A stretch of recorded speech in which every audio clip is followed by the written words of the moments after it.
ஜாதகத்துல ஜோதிட ரீதியா திருமண வயது காலகட்டம்னு ஏதாவது காலகட்டம் இருக்குங்களா? அப்படியெல்லாம் இல்லைங்க.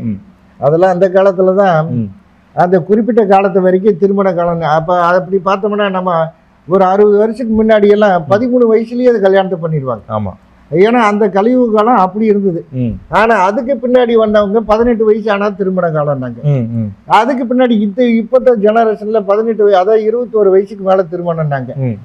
இப்படி காலப்போக்கில் என்ன ஆகுதுன்னா அந்த பொருளாதாரமும் பருவ நிலைகளும் மாறுறதுனால அந்த திருமண காலம் இவங்க நிர்ணயிக்க வேண்டியதுல தானாவே தள்ளி தள்ளி போயிட்டு தான் இருக்குது. அப்ப இதெல்லாம் என்ன நம்ம எடுத்துக்கிறது அப்படின்னா, இதெல்லாம் பூர்வ ஜென்ம கர்மாக்கள் அப்படின்னு சொல்லுவாங்க. Okay okay okay. முன் ஜென்மத்தில் செஞ்ச பாவமோ புண்ணியமோ இந்த ஜென்மத்துல அனுபவிக்கிறாங்கன்னு அர்த்தம். அப்ப இந்த கலியுக காலத்துல இந்த 40 வயசு வரைக்கும் இருக்கிறவங்கள உதாரணத்துக்கு எடுத்துக்குவோம். இந்த 40 வயசுக்கு முன்னாடி அவங்க எங்கேவா இருந்தாங்க? போன பிறவியில இருந்திருப்பாங்க. அந்த பிறவியில செய்த நன்மையோ தீமையோ தான் இந்த ஜென்மத்துல அனுபவிக்கிறாங்கன்னு அர்த்தம். அதனால நம்ம வகுப்பா நடத்தும் போது நிறைய பேர்த்துக்கு விளக்கம் கொடுக்கலாம், அப்படி எடுத்துக்கலாங்க. Okay okay okay.